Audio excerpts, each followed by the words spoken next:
yang berbeda dengan karakteristik yang ada pada daerah yang lainnya. Contohnya ini ada yang ini ya, corak-corak daripada Eropa, terus juga ada yang digunakan corak-corak seperti dari Mesir kuno, di mana Mesir kuno itu punya mungkin basic kultural dan juga kepercayaan yang berbeda dengan ini ya, dengan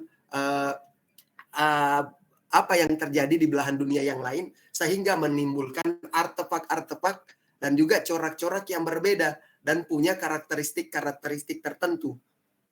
Oke, terus di sini ada juga di bagian yang lain, yaitu ada di dinasti Mughal. Itu dinasti ini ya, dinasti di India yang mempunyai corak tersendiri, corak yang berbeda, yang ini ya, yang berbeda dengan apa yang ini yang kita lihat dari contoh-contoh yang tadi. Oke, terus di sini ada sedikit saran yang diberikan bahwa untuk mempelajari seni, bawalah diri Anda masuk ke dalam cerita sejarah dan kebudayaan dan seolah menjadi pelaku di dalamnya. Oke, jadi inti daripada tugas pertama kemarin yang saya berikan adalah bagaimana kalian menggambarkan karakter diri kalian, karakter yang menggambarkan atau mewakilkan bahwa diri kalian itu seperti apa. Terus di samping kalian ada karya seni rupa dan juga karya seni desain.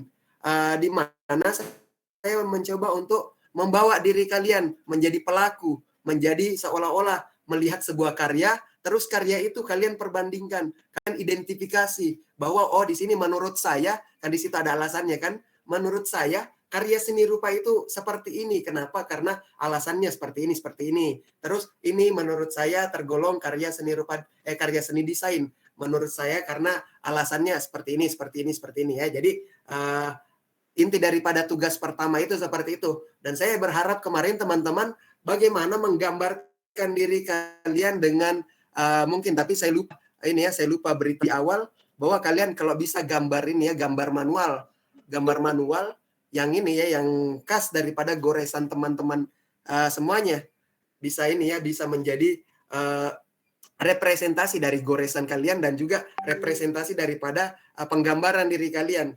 Seolah-olah berada pada situasi di mana kalian sedang menonton pameran atau sedang melihat karya atau mengidentifikasi karya ini ya, dua karya itu, seni rupa dan juga desain. Oke, kita terima ada yang baru join lagi. Backpacker Sulawesi Tenggara. Oke.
Ini ya, menjadi pelaku dalam itu atau memikirkan atau mengkaji melalui literatur tentang apa sih yang menurut kalian itu adalah sesuatu yang estetis. Maka di situ disebut dengan pengalaman estetis.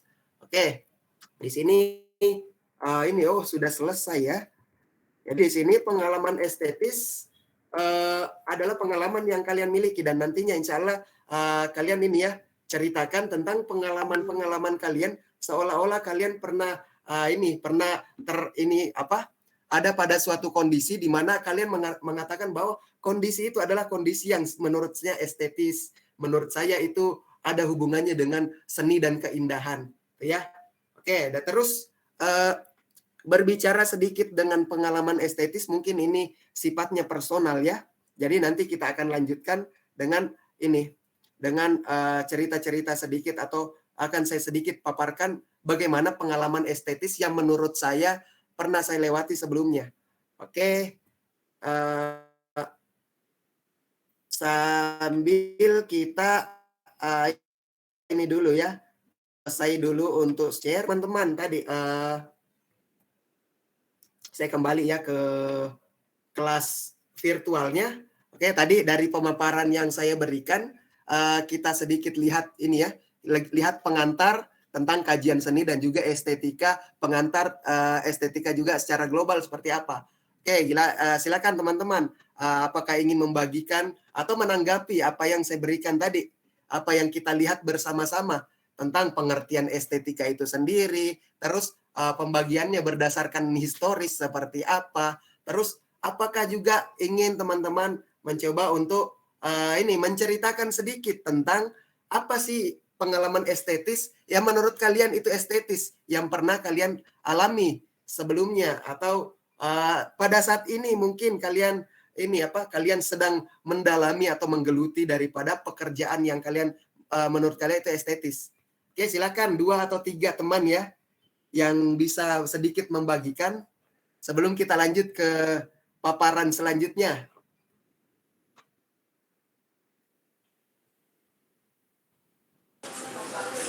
Pak. Oke, silakan. Ataya Safira ya. Ya, dari pengalaman saya sih bukan saya mengalaminya, tapi lebih ke ada suatu tempat yang menurut saya selalu estetika, yaitu negara Jepang. Ya, jadi jika saya lihat foto-foto daerah lokasi itu, saya mikirnya itu sangat estetik gitu.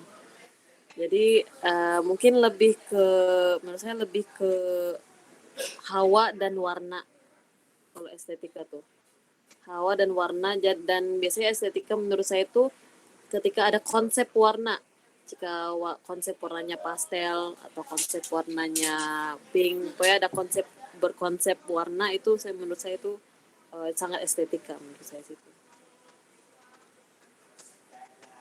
Oke, terima kasih dari Ataya Safira membagikan sedikit perspektif estetika menurut Ataya Safira tentang negara Jepang ya. Negara Jepang dengan kaya dengan kebudayaan, terus juga acara atau festival yang mungkin menarik, terus warna-warna yang mungkin menjadi ikon daripada acara-acara atau juga karakter-karakter daripada Jepang itu sendiri. Jadi memang sih bukan cuma Ataya Safira, dan saya juga sebenarnya cukup mengagumi daripada hasil kebudayaan daripada negara Jepang itu. Apakah hasil artefak budayanya yang biasa kita lihat itu, kalau lihat foto-foto itu daerah Kyoto, daerah ini kan Hokkaido yang seolah-olah mengangkat nilai-nilai tradisi dan menjadi pusat center daripada cultural study di sana ya.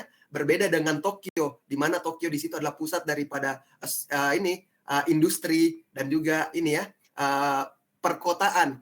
Oke, terus kita lihat juga dengan karya-karyanya, festival-festival yang ada di sana seperti festival-festival bunga, festival Hanabi Matsuri, terus ada karya-karyanya seperti kaligrafi, shodo, terus juga manga dengan berbagai macam karakteristiknya, anime. Jadi itu mempunyai karakteristik tertentu, dan juga itu tidak kalah dengan hasil-hasil karya dari dari negara-negara lain. Misalnya kalau dari segi komik ya, jangan salah ya, kalau manga Jepang itu mungkin masih masih mendominasi. Ketika orang membaca komik itu masih mendominasi untuk lebih banyak membaca manga daripada membaca komik Amerika mungkin, atau membaca komik Eropa. Jadi di situ kita bisa lihat bahwa estetika tersendiri juga berasal daripada suatu tempat, di mana tempat itu menghimpun banyak sekali sesuatu yang ada di dalamnya. Oke, terima kasih daripada Ataya Safira telah membagikan. teman-teman yang lain silakan berikan ini pengalamannya atau pandangannya sedikit tentang apa sih estetika menurut kalian seperti apa? Boleh deh Pak, saya ada yang nyoba. Silakan Kalau Adi saya sendiri saya Ginanjar. perhatiin, saya simak gitu kan, berarti estetika itu berawal dari kekaguman, Pak ya. Kekaguman berdasarkan dari indera kita yang melihat. Entah indera itu indera penglihatan, pendengaran, atau gerakan. Jadi bentuk kekaguman estetika itu ya. Soalnya kan ketika kita melihat sesuatu kayak tadi Mbak Taya bilang, saya melihat sesuatu di Jepang itu melihat ada sesuatu estetikanya. Berarti kan sesuatu yang nampak berdasarkan dari indera penglihatan, belum lagi yang indera pendengaran dari musiknya, belum lagi dari tariannya. Seperti itu mungkin ya Pak ya, terkait estetika Oke, itu. jadi Jadi kalau pengembangan dari oke, indera kita lah, bentuk dari apresiasi. oke, makasih Mas Andi Ginanjar. Jadi tadi kalau ini adalah pertanyaan, maka sebenarnya sangat banyak jawabannya ketika mengatakan bahwa estetika itu apakah seperti ini. Tapi kalau kita tadi menarik pada ini yang dikatakan oleh Alexander Baumgarten tadi, mengatakan bahwa estetika itu adalah bagaimana melibatkan indera, bagaimana merasionalkan sesuatu dengan menggunakan indera kita, yaitu indera pendengaran, indera penglihatan, dan juga indera perasaan juga yang termasuk dalam situ. Jadi kalau itu yang ditanyakan oleh Mas Andi Ginanjar tadi, itu ada hubungan juga berdasarkan daripada yang dikatakan oleh Alexander Baumgarten. Oke, tapi tidak menutup kemungkinan bahwa mungkin ada perspektif-perspektif yang lain dari estetika itu sendiri yang mungkin apa ya, berbeda dari apa yang dikatakan oleh Alexander Baumgarten. Apakah ini menurut teman-teman yang lain estetika itu bagi saya seperti ini atau bagi saya seperti ini, tapi ada satu yang menarik bahwa ada yang perlu digarisbawahi bahwa bagaimana estetika itu bisa masuk pada persoalan perasaan kita, bagaimana kita mempersepsi, itu semua masuk lewat indera. Apakah kita melihatnya, apakah itu kita merasakannya, apakah kita mendengarkannya, ataukah kita melakukannya secara langsung, itu didasari pada organ-organ atau indera-indera kita yang bekerja. Oke, silakan satu atau dua lagi teman-teman yang membagikan tentang apa sih estetika yang menurut kalian seperti apa?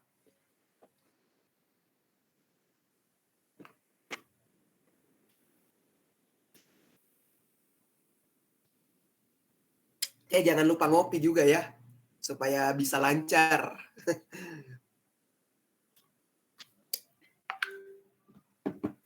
Oke, ada lagi teman-teman sebelum kita lanjut ke slide-slide selanjutnya? Mungkin ingin menambahkan, Pak. Silahkan. Ya, kalau misalkan mungkin teman-teman ada yang pernah ngerasa naik gunung gitu ya. Menurut saya sendiri naik gunung itu suatu yang estetika banget lah ya kalau bahasanya. Karena di sana saya bisa ngelihat pemandangan yang Masya Allah luar biasa. Itu ciptaan Tuhan juga. Terus saya mungkin dari segi penglihatan dari indera itu pemandangannya atau mungkin dari pendengaran kita bisa ngelihat ketika malam-malam mungkin suara-suara burung nuansa alamnya atau mungkin bisa ngerasain hawa dingin anginnya, itu menurut saya salah satu yang estetika juga dari naik gunung gitu Pak. Itu aja sih Pak, ingin menambahkan saja. Oke, jadi ya terima kasih daripada Mbak Mutiara Balkis mengatakan bahwa salah satu estetika yang dia lihat ketika naik gunung, melihat keindahan-keindahan alam, melihat ini apa kesegaran-kesegaran udara mungkin atau apa ya. Jadi yang harus kita ini juga mungkin kita sama-sama ingin cari tahu tentang bagaimana estetika ini apakah dibatasi hanya pada sebuah karya seni saja atau di luar karya seni itu tersendiri. Jadi misalnya pemandangan alam, hamparan-hamparan yang menurut kalian indah, itu bisa apakah ini bisa masukkan estetika atau tidak, itu mungkin kita bisa cari tahu lagi seperti apa. Tapi kalau kita mengacu pada yang dikatakan oleh Alexander Baumgarten yang bagaimanapun itu ketika kita merasakan sesuatu, mempersepsi sesuatu yang melibatkan indera, di situ kita bisa merasakan atau melakukan sesuatu yang sifatnya estetika, ya. Apakah itu karya Saya, Pak. seni ataupun karya yang bukan seni itu. Silakan Ahmad Daniel. Kalau saya misalnya kayak kemarin waktu pertama kali nonton animenya Kimi no Na wa, visualnya dapat, audionya dapat, pokoknya apa yang disajikan oleh Makoto Shinkai itu keren. Jadi kalau itu pertama kali nonton, cinema experience-nya pun dapat. Jadi dapat feel-nya ketika lihat gambar karakternya, perpaduan musiknya, pokoknya ketika nonton anime Kimi no Na wa, Ken no Katachi, wah seru. Intinya dapat feel-nya. Jadi kesannya wah ini anime estetik sempurna lah kalau saya lihat, overall estetik. Kalau kita bicara tentang keindahan ya, saya kira beberapa anime itu hampir semua milik dengan berbagai ciri khasnya itu semua estetik. Kalau saya kembalikan sedikit, coba sedikit. Silakan Pak. Oke, apa ya Pak Fikri? Ya silakan Pak. Teman-teman punya hak semua, silakan. Jadi begini, sebelum memberi definisi tentang estetika keindahan, kita harus membedakan dulu apa itu estetika, apa itu keindahan. Karena ini beda, antara estetika keindahan itu sangat beda. Ya, kalau estetika itu adalah keindahan itu adalah suatu keadaan yang dipandang enak, cantik, kemudian bagus dan lain sebagainya.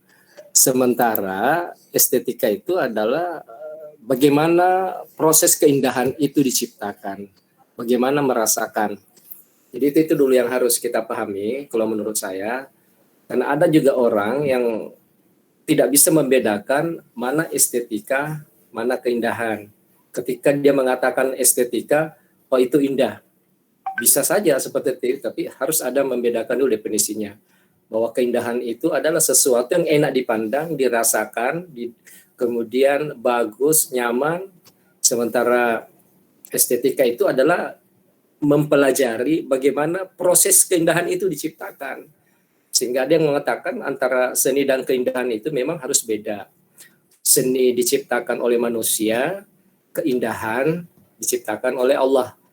Itu sedikit aja ya. Sebenarnya lagi ngajar juga ini. Oke. Jadi tadi dari Pak Andi Baital juga dan dari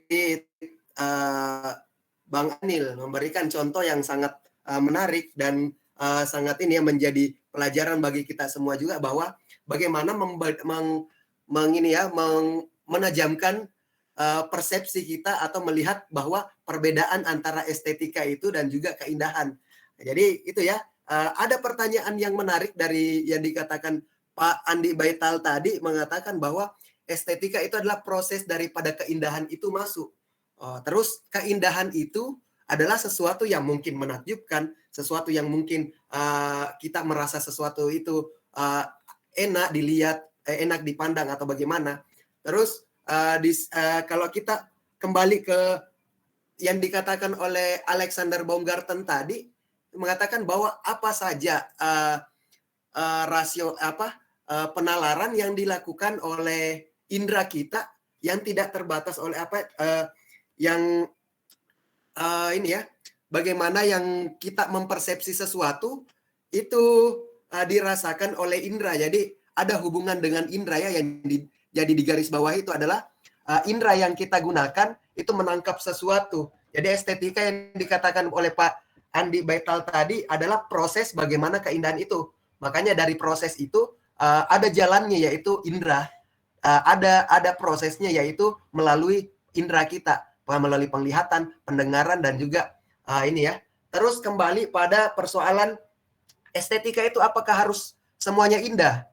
Atau juga tidak mesti semuanya indah. Karena saya ada membaca tentang buku sejarah estetika bahwa ternyata banyak sekali persepsi-persepsi yang mengatakan ada yang indah, ada yang mengatakan bahwa tidak semuanya indah, ada yang mengatakan bahwa ini harus terikat dengan pakem, terikat dengan aturan-aturan. Terus ada juga yang mengatakan bahwa keindahan sejati itu adalah keindahan yang ada hubungannya dengan sesuatu yang sifatnya ilahiyah, sesuatu yang sifatnya ketuhanan seperti itu ya. Terus semakin berkembang, istilah estetika semakin kemana-mana lagi. Bagaimana orang memandang keindahan, bagaimana orang memandang proses keindahan itu tadi masuk seperti apa. Jadi sangat-sangat fleksibel ya. Ketika kita semakin mempelajari, semakin banyak yang kita bisa dapatkan. Oke, tadi mengenai ini juga, mengenai Kimi no Nawa juga itu salah satu saya menikmati karya itu di sekitaran tahun 2016 ya, kalau tidak salah. Dan itu salah satu karya yang mungkin menggemparkan di dunia di dunia untuk film animasi, utamanya animasi Jepang, di mana di situ Kimi no Nawa itu memberikan efek penggambaran cerita yang tidak main-main. Terus bagaimana visual yang menggunakan teknologi yang lumayan maju. Jadi saya tuh kalau bicara tentang visual anime, dua yang saya ini, kalau bukan Makoto Shinkai, itu Studio Ghibli. Itu keren-keren gambarnya. Terus bagaimana penceritaannya tidak main-main, memberikan cerita yang ternyata tidak mainstreamnya otomatis berbeda dengan ini, dan itu kita bisa lihat bahwa karya itu tidak hanya sekedar lewat, tapi juga kita bisa ingat, kita bisa punya kesan dengan karya itu, sehingga itu akan terus membekas, itu ya. Oke, setelah itu tadi ada pembahasan tentang pengalaman estetis. Jadi pengalaman estetis mungkin itu akan secara personal ya, dan mungkin salah satunya saya mau sedikit bagikan menurut saya pengalaman estetis yang pernah saya jalani, pernah saya rasakan seperti apa, terus melihat yang seperti apa, itu saya akan sedikit bagikan ya. Dan juga mungkin ini adalah ajang pertemuan. Jadi untuk pertemuan kedua ini saya akan memberitahukan sedikit tentang latar belakang saya berdasarkan apa yang sudah saya lewati terus digeluti, dan saya percaya bahwa teman-teman juga punya pengalaman yang lain, dan nantinya insya Allah kita bisa bagikan sama-sama ya. Oke, saya mau izin untuk share screen lagi.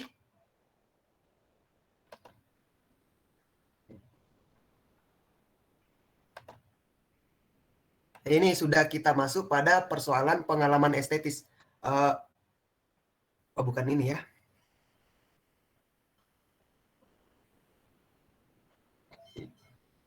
Nggak bisa ya.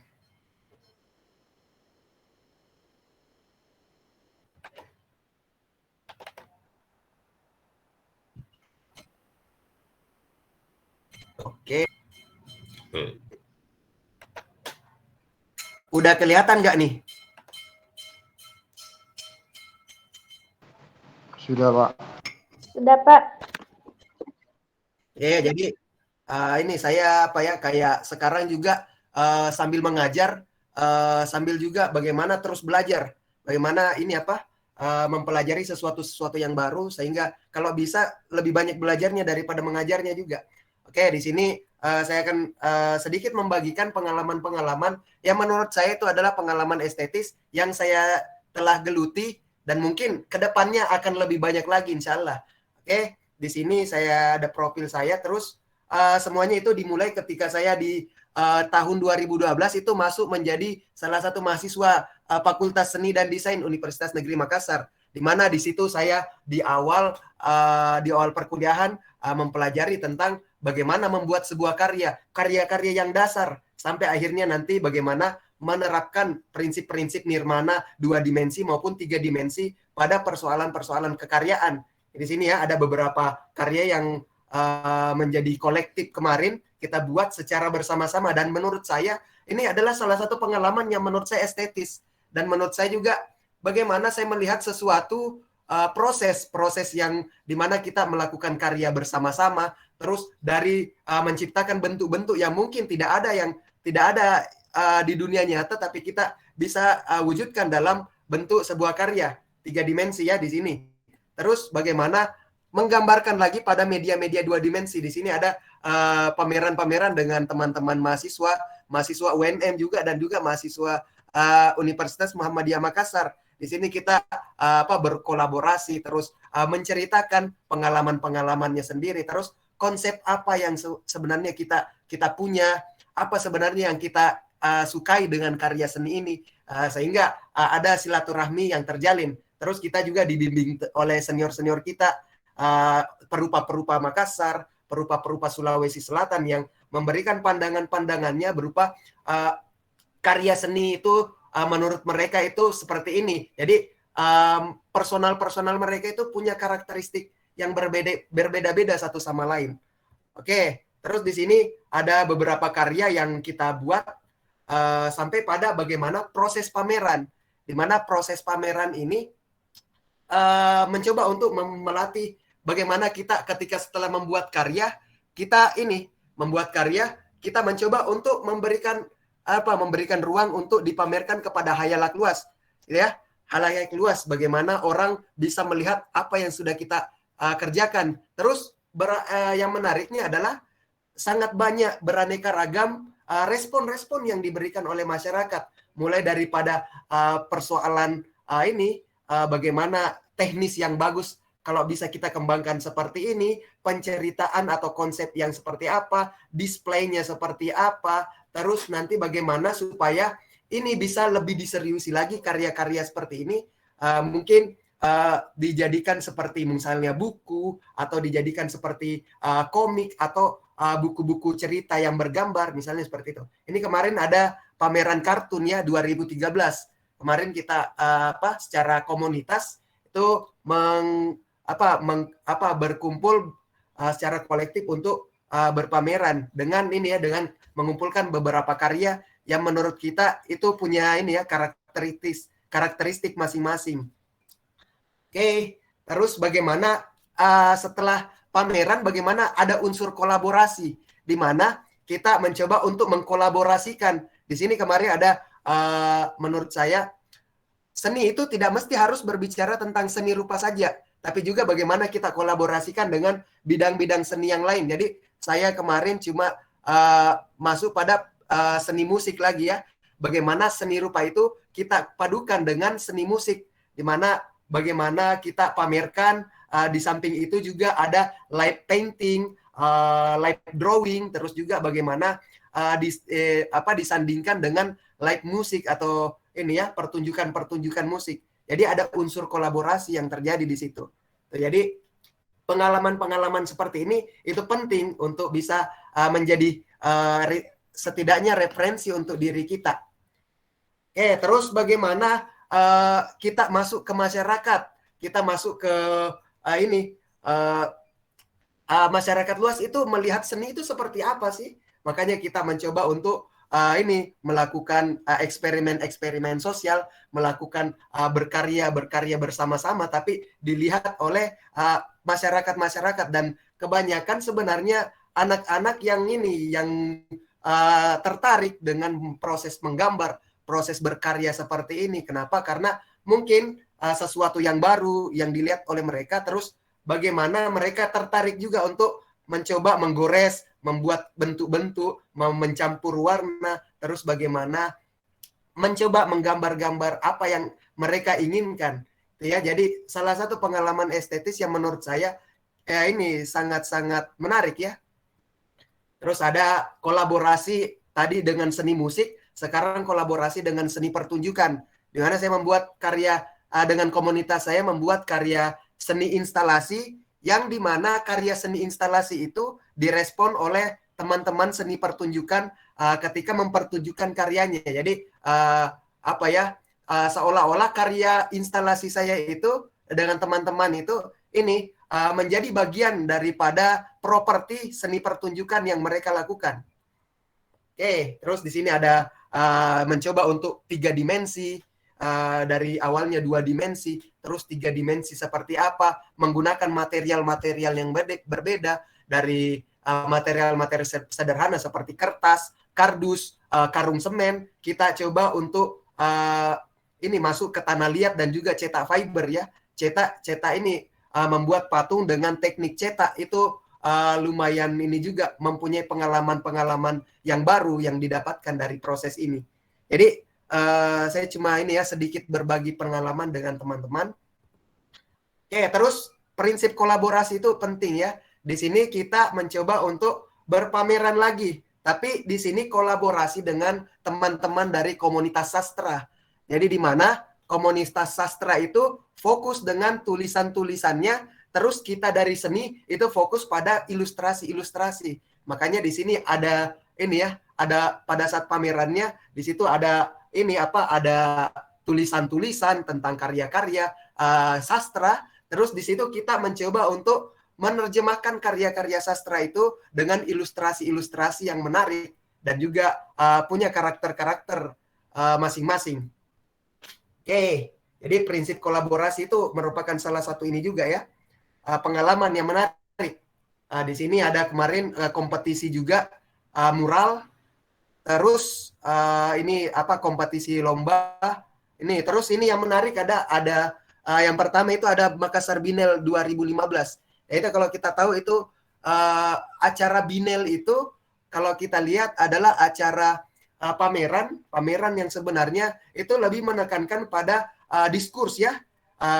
Diskurs itu artinya bagaimana konsep-konsep diutamakan daripada persoalan pasar. Di mana pameran-pameran ini mengutamakan ini konsep-konsep idealisme dalam berkarya dan setelah itu dipamerkan. Jadi itu kalau di Jogja kemarin ada pengalaman itu ada 2 pameran besar yang menjadi ini, ada Arjok dan juga ada Binel ya. Jadi Binel itu lebih persoalan pada diskursus, persoalan wacana, persoalan idealisme dalam berkarya, itu diimbangi dengan Arjok, di mana Arjok itu tujuannya adalah pasar, adalah untuk menjual karya-karya. Jadi itu.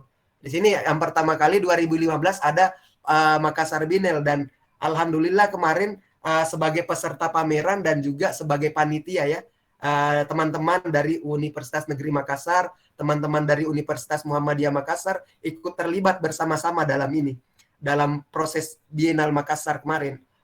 Oke, terus ini karya komunitas membuat 2 dimensi, karya 3 dimensi. Jadi ada 2 dimensi, ada 3 dimensi, dan ini dibuat secara kolektif, di mana karya ini kita buat dari material-material sederhana, yaitu material plastik dan juga material kertas yang dirobek sedemikian rupa, terus kita cetak di ini ya, ukurannya itu seukuran anggota tubuh secara asli ya. Jadi anggota tubuh teman kita cetak menggunakan plastik, setelah itu kita tempelkan media-media material-material berupa kertas. Jadi tercipta karya seperti ini. Oke, terus ada pameran studi khusus. Ada yang menarik juga di sini adalah pameran visual tentang bagaimana mengangkat hero lokal yang ada di Makassar. Jadi 2016 saya masih di Makassar kemarin. Masih bergabung dengan teman-teman, ngumpul, diskusi dengan teman-teman, dan ini mungkin acara terakhir saya kemarin 2016.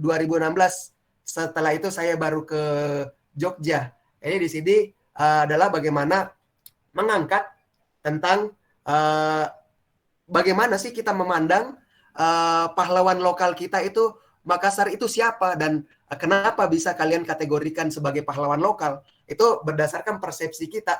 Kita mencoba di sini awal-awalnya kita mencoba untuk membuat karya berdasarkan riset.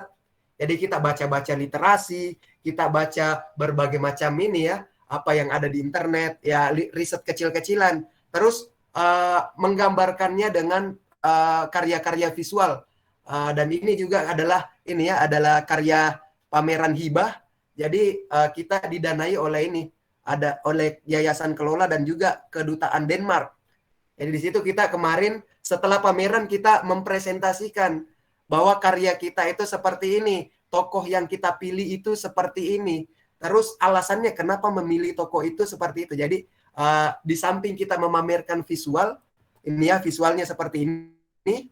Di samping kita memamerkan visual, juga memamerkan ini bukan memamerkan, tapi memaparkan apa yang kita temukan melalui riset kecil-kecilan kita, apa yang kita ingin sampaikan melalui apa yang kita temui dari pencarian kita, ya. Di sini. Terus setelah ini saya berpindah di sini saya malah ini kolaborasi dengan seni yang sifatnya turun langsung ke lapangan, di mana kita ini ada gerakan di mana satu Jogja itu beberapa titik, mungkin beberapa ratus titik itu setiap desa, dusun-dusun kita ini ada titik untuk kita berikan mural, di mana mural itu ditentukan temanya, yaitu tema tentang Jogja City of Tolerance. Bagaimana kita menggambarkan persepsi kita tentang Jogja itu di beberapa titik di tempat-tempat atau pemukiman masyarakat, sehingga ini menjadi spot juga bagi masyarakat di sekitaran situ. Ini kita kolaborasi dengan masyarakat. Terus alhamdulillah sekarang spot mural ini itu sudah salah satu tempat wisata daripada wisata ini ya, wisata mungkin kampung wisata. Di sana mural itu ada sebagai pendukung daripada wisata yang dilakukan oleh masyarakat, yaitu wisata bunga dan juga wisata penangkaran ikan, di mana di situ ditata sedemikian rupa supaya bisa menjadi tempat untuk persinggahan ketika kita pergi ke Jogja. Jadi pengalaman yang menarik yang kita telah saya lakukan 2017 kemarin, dan bagi saya ini adalah salah satu daripada pengalaman estetis yang mungkin saya akan selalu ingat dan selalu saya ingin dokumentasikan. Oke. Selanjutnya kita terjun lagi ke masyarakat, bagaimana memperkenalkan bahwa seni itu seperti apa, menggambar itu seperti apa, tapi tidak memberikan bahwa di masyarakat itu persepsi itu pasti berbeda-beda. Bagaimana orang-orang melihat seni itu mungkin pasti berbeda-beda daripada kita yang berada di kalangan akademik. Jadi ya ini suatu tantangan tersendiri juga, bagaimana kita memberikan ini pengertian-pengertian bahwa seni itu seperti ini. Kita coba gambar, tapi silakan kalian kalau mau menggambar apa silakan. Itu ya di masyarakat. Jadi pengalaman-pengalaman yang membuat kita merasa ya seni itu kita bisa dapatkan di berbagai macam tempat dengan persepsi yang berbeda-beda. Oke, terus ini dalam perspektif akademik di sini depan Pak Heridono dan juga Pak Suwarno Wisetrotomo itu mempresentasikan karya, dan ini sifatnya kemarin adalah bagaimana kita sebelum memamerkan karya kita juga memberikan presentasi-presentasi dan memperlihatkan proses kekaryaan kita, bukan pada saat memamerkan hasil karya jadi saja, tapi juga karya ketika kita memulai mencari inspirasi, mengumpulkan materialnya, terus prosesnya seperti apa, nanti hasilnya seperti apa, dan juga display pamerannya seperti apa. Itu kita pengalaman yang menarik juga, dan ini ada di bangku akademik juga ya. Oke, terus ada salah satu saya ikut di Paralel Event Bienal Jogja itu 2017 juga. Di sini kita kolaborasi lagi, mengkolaborasikan antara seni rupa dan seni musik. Jadi ada 3 di sini, seni rupa, seni musik, dan seni pertunjukan. Di mana saya ada beberapa teman-teman dari konsentrasi seni rupa, ada konsentrasi seni musik, terus konsentrasi seni pertunjukan, itu membuat sebuah karya, nanti di mana karya itu merupakan penggabungan daripada karakteristik daripada bidang kita masing-masing. Bagi seni rupa dan teman-teman, kita mencoba mengkolaborasikan, membuat alat musik yang tidak pernah dibuat sebelumnya dengan menggunakan prinsip-prinsip seni musik dan juga seni rupa. Bagaimana estetikanya muncul, terus bagaimana prinsip kerjanya muncul. Terus setelah itu pada saat hari pamerannya itu dipertunjukkan, itu dimainkan di depan umum secara live. Jadi bukan cuma artefak yang dibuat, tapi juga seni pertunjukan yang dibuat. Jadi itu ya kolaborasi yang lumayan menarik. Oke, di sini ada beberapa pameran seperti ini nih, ada ini. Terus ini yang menarik adalah kita kemarin mencoba untuk membuat ilustrasi daripada karya Ilaga Ligo. Jadi Ilaga Ligo itu kita membuat tim untuk membuat ini visual book sederhana ya. Itu tentang judulnya itu Pakuru Sumanga Laga Ligo. Ini kemarin dipamerkan di Makassar International Writer Festival, di mana di sini ada kolaborasi antara seni, ilustrasi, dan juga sastra. Jadi prinsip kolaborasi itu ini, kita bisa banyak belajar daripada pengalaman-pengalaman dari kolaborasi tersebut. Oke, di sini ada open studio, terus di sini ada bagaimana ini kolaborasi dengan band, dengan musik ini ya, band indie. Saya coba untuk mendapatkan pengalaman juga dengan kolaborasi seperti ini dengan teman-teman yang baru, dengan berbagai macam ini ya, sudut pandangnya, latar belakangnya, ini ya, terus ada berbagai macam karyanya yang tercipta. Terus yang menarik juga di sini, kolaborasinya tidak berhenti pada persoalan seni saja, tapi saya kemarin ikut juga di Indonesia Space Science Society, di mana kita mengkolaborasikan antara seni dan juga sains, di mana sains itu membahas tentang bagaimana kita melihat persepsi daripada kosmologi. Kosmologi itu adalah pemikiran tentang kita melihat tentang alam semesta ini. Alam semesta kita lihat dari mikrokosmos dan juga makrokosmos. Ya, coba untuk mengkolaborasikan, dan saya kemarin berkolaborasi dengan teman-teman yang ini dari Jogja Astro Club. Bagaimana komunitas Jogja Astro Club itu, di mana mereka ini kegiatan-kegiatan komunitasnya adalah melihat juga meneliti tentang bagaimana pergerakan benda-benda langit, terus bagaimana tentang cuaca dan lainnya, sehingga kita berkolaborasi dan ikut pada acara seperti ini, acara Indonesia Space Science Society, di mana di sana ada presentasi karya juga berupa ini kolaborasi seni dan juga sains. Ini kemarin ketemu dengan teman-teman di JAC, terus juga ada salah satu kosmolog dari Prancis, itu Pak Frederick itu memberikan sedikit penjelasannya tentang kosmologi, dan saya berikan visualnya seperti ini, dan itu dikatakan bahwa iya menarik ya. Prinsip kolaborasi yang ini lintas disiplin itu menarik ya. Jadi mungkin ini ada kolaborasi seni media baru, di mana kita mencoba untuk mengkolaborasikan bukan hanya persoalan lintas disiplin, tapi juga bagaimana mengembangkan media-media yang mungkin di luar konvensional. Misalnya kita biasa melukis mungkin menggunakan kanvas, melukis menggunakan cat minyak, tapi kita menggunakan mungkin media-media baru. Misalnya ada teknologi-teknologi, atau juga ada mungkin seperti bahasa pemrograman, dan juga kayak berbagai macam sudut pandang kita satukan menjadi satu. Oke, ini dulu bagi saya stop sharing dulu ya. Saya yang bisa bagikan, silakan teman-teman kalau ada yang mau diberikan tanggapan atau apa, silakan, kami tunggu ya, tentang pengalaman estetik. Izin bertanya, Pak. Oke, silakan. Ini sebenarnya basic banget sih, Pak. Saya mau nanya, kalau misalkan sebenarnya seni itu apakah memang bakat yang emang ada dalam diri kita gitu, atau memang dia mampu atau akan ada ketika sering diasah gitu, Pak? Karena kan sekarang banyak orang yang kayak istilahnya kayak ahli seni gitu. Sementara orang yang nggak bisa ngapa-ngapain itu berarti dia nggak bisa seni gitu, karena emang nggak punya skill atau gimana gitu. Sebenarnya seni itu sesuatu yang bisa diasah, atau memang itu bakat dari kita dari lahir, atau memang sebenarnya semua manusia itu punya sisi seni? Baik Pak, itu aja. Ya, saya jawab ya.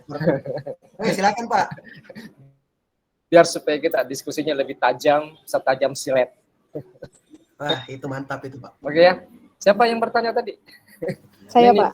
Mutiara Balkis. Mutiara ya, Mutiara. Ini pindah-pindah channel saya dari kampus ke warkop. Nih, makanya backdropnya udah berubah. Ya. Jadi sebenarnya begini, bakat itu ada dua. Bakat itu ada dua. Ada namanya otodidak, bakat yang memang lahir muncul dari dalam dirinya sendiri sejak kecil. Yang kedua, ada namanya bakat akademisi. Bakat akademisi itu adalah bakat yang diperoleh melalui jenjang pendidikan. Yang paling enak kalau kita memiliki bakat otodidak, kemudian dikembangkan, dikolaborasi dengan menjadi bakat akademik, sehingga nantinya itu secara teori dan praktek kita bisa menguasai. Ada orang pintar melukis, tapi tidak tahu mencampur warna, karena dia bakatnya otodidak. Tetapi ketika dia belajar secara akademik, maka dia dari 3 warna dia bisa merubah menjadi 1000 warna. Nah itu kalau bakat akademik. Oleh karena itu, ada orang, manusia, itu semua memiliki perasaan estetika. Tidak ada manusia yang tidak memiliki perasaan estetika. Karena estetika itu adalah cara pandang kita, keindahan itu cara pandang kita terhadap sebuah objek. Mungkin kalau saya memandang Mutiara sebagai sosok wanita yang sangat cantik, itu cara pandang saya. Bahwa Mutiara itu indah, Mutiara itu cantik. Dan cantiknya itu diwakili oleh satu unsur yang ada pada diri Mutiara. Misalnya, kenapa kamu mengatakan saya cantik? Saya lihat matanya bulat seperti mata sinar yang telang, rambutnya. Jadi keindahan, kecantikan yang ada pada Mutiara itu ada pada matanya. Matanya itu yang mewakili seluruh unsur yang ada pada tubuh Mutiara. Mungkin ada yang mengatakan, Mutiara biasa-biasa aja. Itu cara pandang dia. Sehingga keindahan itu terbentuk berdasarkan cara pandang manusia menafsirkan sebuah keindahan. Nah, selanjutnya bahwa bakat akademik itu apabila dikelola dengan baik, sementara kita punya bakat otodidak, maka kita akan menjadi seniman yang sejati, seniman yang baik. Itu aja Pak, mungkin yang lain bisa sharing-sharing. Oke, silakan. Teman-teman yang lain silakan menanggapi dari pertanyaan Saudari Mutiara tadi mengenai ini bakat apakah bakatnya tentang seni atau seperti apa. Silakan teman-teman yang lain. Kita sharing-sharing aja ya. Ini Pak Dr. Andi Baital sudah di warkop ini. Ini berarti sudah siap diskusi ini. Oke. Zona yang paling nyaman untuk kuliah dan diskusi itu. Warkop. Di warkop. Apalagi kalau dia membayarkan, luar biasa. OTW. Cuma ini Pak, cobanya nanti Pak insya Allah datang di Jakarta kita di warkop Pak ya. Oh siap. Pak Muhair itu teman saya dulu di IMM. Oh iya, Muhair Pak Kana ya. Pak Rektor tuh. Pak Rektor. Ya. Beliau itu ekonomi, tapi ekonomi yang memiliki jiwa seni yang luar biasa. Dia pintar mereferensi buku-buku dan film-film. Ada mungkin saya sedikit masukan, nggak apa-apa ya Pak ya, sedikit masukan. Mungkin juga karena kita ini teman-teman ini mungkin basic seni sangat kurang atau memahami seni rupa itu hanya pada satu sisi, mungkin pada seni lukis atau seni gambar. Padahal di seni rupa itu sesungguhnya memiliki banyak cabang, kurang lebih 30 jenis karya seni rupa kalau kita mau kaji lebih dalam. Itu ada kurang lebih 30 karya seni rupa. Nah, itu digabung-gabung lagi. Ada orang mengatakan, saya tidak tahu menggambar, saya tidak tahu seni. Karena yang pemahaman mereka terhadap seni rupa itu hanya menggambar. Sebagaimana terdoktrin ketika dia sekolah. Hanya kerjanya menggambar. Padahal banyak sekali. Ada kurang lebih 30. Ada diorama, ada mozaik, ada montase, kemudian ada kolase, kemudian ada kaligrafi, ada dekoratif. Banyak sekali itu. Itu mungkin juga perlu teman-teman kelas saya supaya kita bisa sharing-sharing, saling memberi ilmu. Artinya dalam komunitas ini mari kita selalu memberi nilai tambah, bukan sekedar tambahan, ya. Iya. Jadi menarik Pak. Ini terima kasih Pak Andi Baital. Menarik ya, Bayo. Nanti insya Allah di pertemuan selanjutnya kita akan bahas tuntas ya tentang bagian-bagian seni rupa tadi yang dijelaskan bahwa 30 jenis ya. Dan bagi teman-teman yang mungkin tidak bisa menggambar atau apa, mungkin bisa ini mencari jenis-jenis seni yang ini yang cocok jadi ini ya sebagai basic atau apa yang akan digeluti nanti. Ya, Bahkan jadi seni arsitek itu salah satu cabang seni rupa. Seni arsitek, seni fotografi, dan lain sebagainya. Itu salah satu cabang seni rupa. Iya. Oke, teman-teman yang lain silakan berikan tanggapan.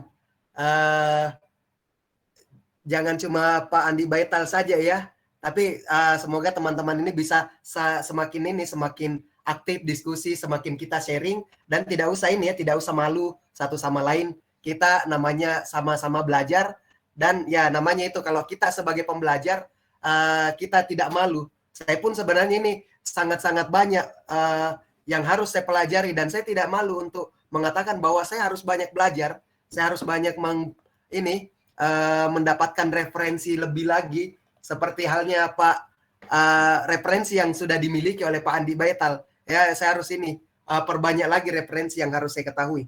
Oke, teman-teman silahkan berikan ini sebelum kita masuk ke perkuliahan selanjutnya, yaitu Nirmana ya. Ini Nirmana tentang bagaimana dasar-dasar daripada seni visual. Yang kemarin kita bahas itu ya. Ada unsur dan ada prinsip. Ada usul mungkin Pak sedikit. Mungkin tugas teman-teman ini mungkin bisa tugas pendidikan seni rupanya mungkin bisa diberi masukan, mungkin dikritik tugas-tugasnya. Iya Pak, insya Allah. Ini ada lagi tahap saya kumpulkan dalam bentuk PDF. Terus nanti kita adakan review tugas. Wah, betul. Ini ya kayak YouTuber ya, mereview tugas teman-teman. Ya, jadi atau mereaction tugas-tugas teman-teman yang sudah dikerjakan di tugas ini ya, mata kuliah ini. Oke. Kalau tidak ada, silakan. Masih ada nggak teman-teman yang berikan tanggapan mengenai estetika seni atau pengalaman estetisnya sendiri seperti apa?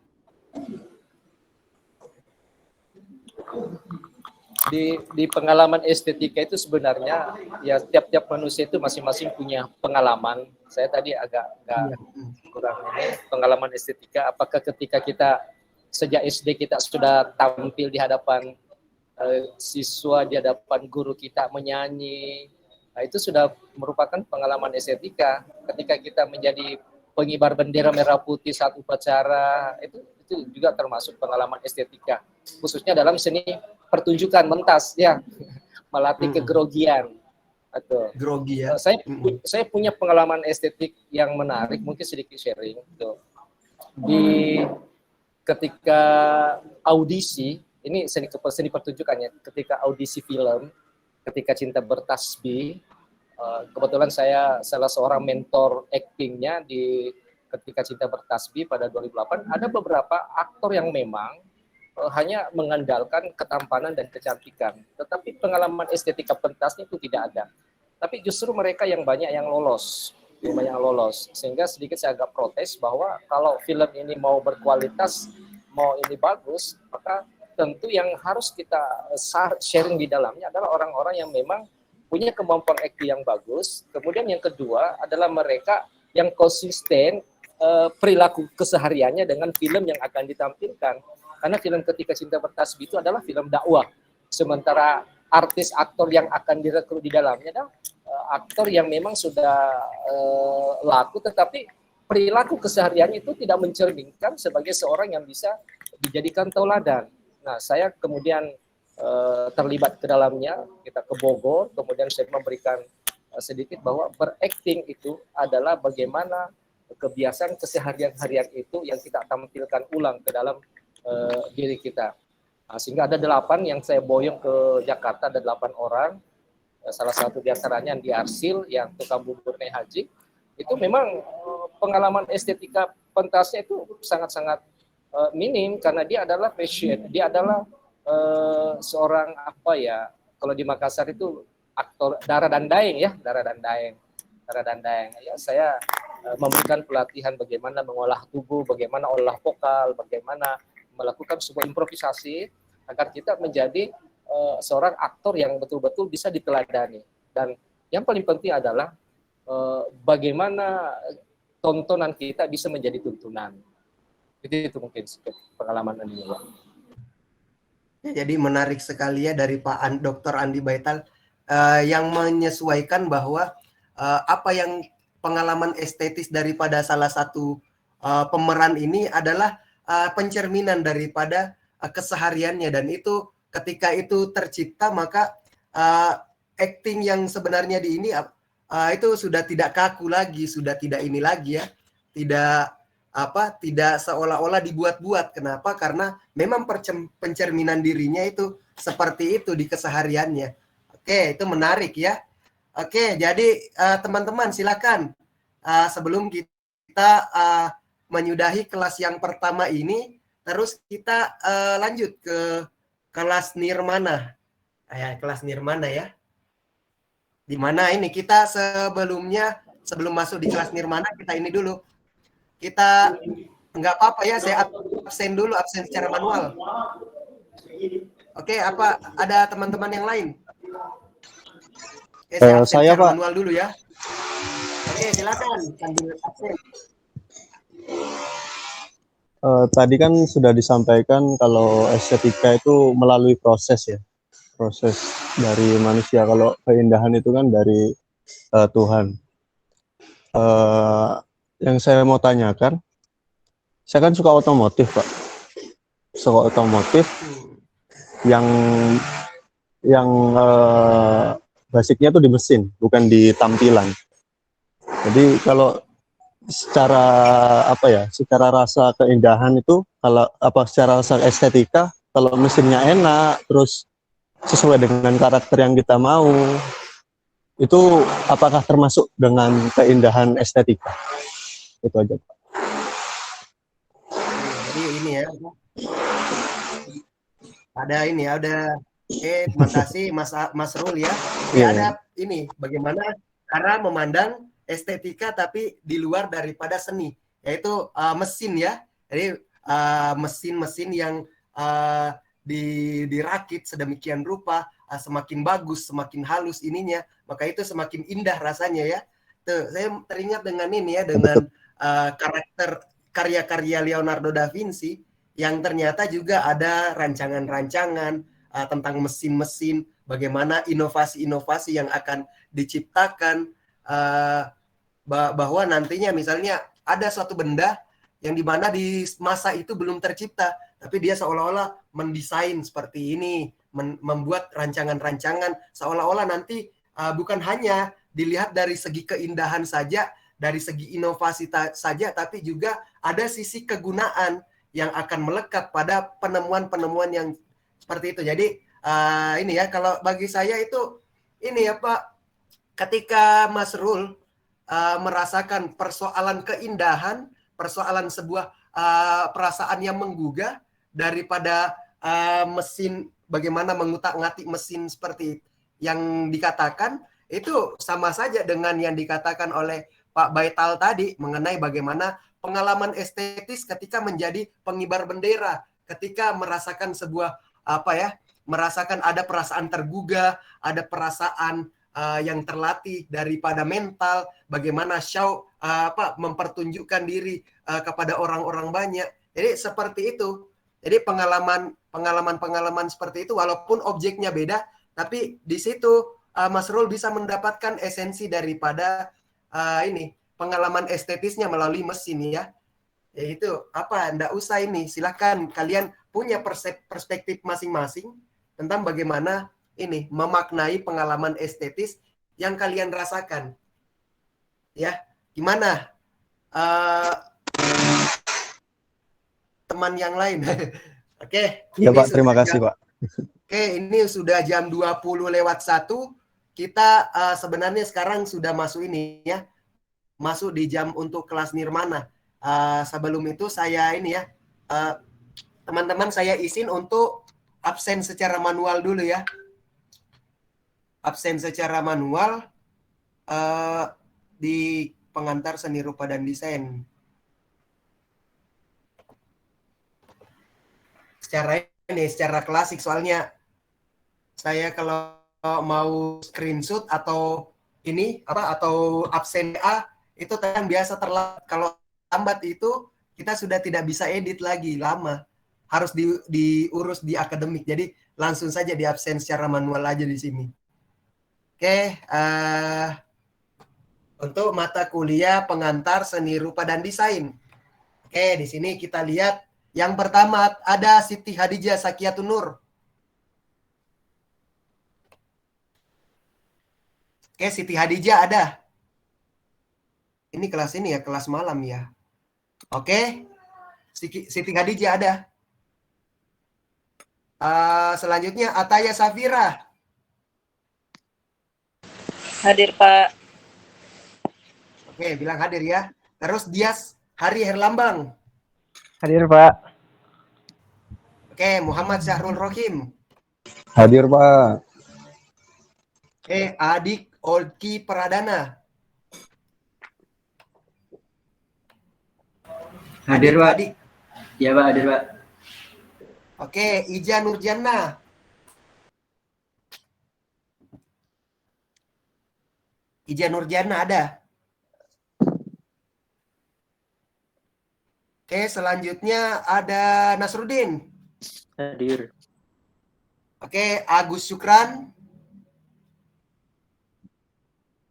Oke, Ahmad Ardanil. Hadir, Pak, hadir. Oke, Mukti Khoiro Zaki. Saya Hadir, Pak, hadir. Oke, saya lihat absen ini, jadi saya tidak lihat di ininya ya, dilihat di layar Google Meet-nya ya. Saya minta maaf kalau ini. Saya cuma dengar suaranya aja. Oke, Amara Kisti Azila. Hadir, Pak.